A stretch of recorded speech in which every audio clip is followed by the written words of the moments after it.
জলপাইগুড়ি করলাভ্যালি চা বাগানের শ্রমিকদের আবাসের ঘর থেকে বঞ্চিত থাকার অভিযোগ ঘিরে ফের সরব হলেন স্থানীয়রা। মঙ্গলবার জলপাইগুড়ি জেলাশাসক শ্যামা পারভিনের কাছে আবাস যোজনার ঘর পাওয়ার আবেদন জানাতে হাজির হলেন বাগানের শ্রমিকরা।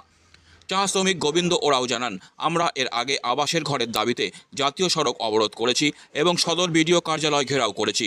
তখন সদর বিডিও মিহির কর্মকার চা বাগানে এসে আমাদের দুরবস্থা দেখে যান, কিন্তু তারপরও নতুন কোনো সার্ভে হয়নি। আমাদের অবস্থা একই রয়ে গেছে। আজ আমরা ডিএম ম্যাডামকে বিস্তারিত জানাতে এসেছি। আমরা আজকে আসছি ডিএম ম্যাডামের কাছে। আমরা মূলত যে আমরা করলাভ্যালি চা বাগানের যেরকম আমাদের বাগানের পরিস্থিতি ঘরবাড়ির, সেজন্য আমরা এসেছি। এর আগেও আমরা 31 নম্বর জাতীয় সড়ক অবরোধ করেছিলাম এই বিষয় নিয়ে। আর আমরা বিডিও স্যারকেও জানিয়েছিলাম। এর আগেও বিডিও স্যার আমাদের ওখানে গিয়ে পরিদর্শন করেন, তারপরে কোনো ধরনের উনার কাছ থেকে তো আমরা আশ্বাস পেলাম না। উনি গেছেন আমাদের এলাকায় গিয়ে সার্ভে করার মতো কোনো কিছু ব্যবস্থা করেননি। তারপরে যা পরিস্থিতি একই আছে, সেজন্য আমরা এসেছি আজকে ডিএম ম্যাডামের কাছ থেকে। এখন দেখা যাক ওনার সাথে কথা বলে উনি কী বলেন।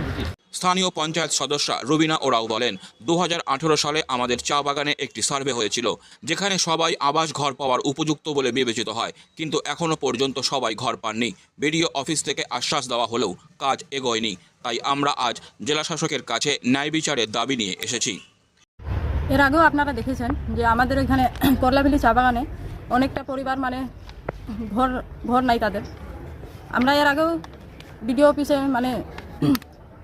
এই বিষয় নিয়ে কথা বলেছিলাম, কিন্তু ভিডিও থেকে আমরা কিছু সাড়া পাইনি। সেই জন্য আমরা আজকে ডিএম অফিসে দ্বারস্থ হয়েছি। আপনাদের কি ঘরের ক্ষেত্রে কি অনিয়ম হয়েছে? হ্যাঁ, অনিয়ম হয়েছে বলে তো মনে হচ্ছে। তো এখন পর্যন্ত এর আগেও তো একবার অবরোধ করলেন, ভিডিও আসছিল আপনাদের পরিদর্শনে, তারপরে কি হলো? তারপরে তো কিছুই সারাই তো পেলাম না। সেই জন্য আজকে ডিএম ম্যাডামের সাথে দেখা করতে এসেছি। দেখি এখন ডিএম ম্যাডাম কি বলে। আগে যা ছিল তাই পরিস্থিতি রয়েছে? সেটাই আছে। কেউ এখনো পর্যন্ত সার্ভে করতে যায়নি সেখানে। কি হয়েছিল আসলে ঘটনা? ওখানটা আসলে কি বিষয় রয়েছে? বিষয়টা বলবো, এটা 2018তেই সার্ভে হয়েছিল, কিন্তু আমাদের এখানে তো ঘর পাওয়ার যোগ্য সবাই, যারা বাগানে কাজ করে, যারা শ্রমিক, সবাই তো ঘর পাওয়ার যোগ্য। তার সত্ত্বেও তারা ঘর পাবে না কেন? তার জন্যই এসেছেন? হ্যাঁ, তার জন্য এসেছি। কত সংখ্যক মানুষ এরকম রয়েছে? 179 জন। চা বাগানের শ্রমিকরা দীর্ঘদিন ধরে দুর্বিষহ অবস্থায় দিন কাটাচ্ছেন। আবাস যোজনার ঘর না পাওয়ায় তাদের জীবনযাত্রা আরও কঠিন হয়ে উঠেছে। জেলা প্রশাসনের হস্তক্ষেপের দাবিতে তারা আজ সরাসরি জেলা শাসকের কাছে তাদের অভিযোগ জানাতে আসেন। জেলা শাসক কী পদক্ষেপ নেবেন তা নিয়ে এখন নজর রয়েছে চা বাগানের শ্রমিকদের। তাদের আশা, এই বার্তা উচ্চতর মহলে পৌঁছে তাদের দীর্ঘদিনের সমস্যার সমাধান হবে।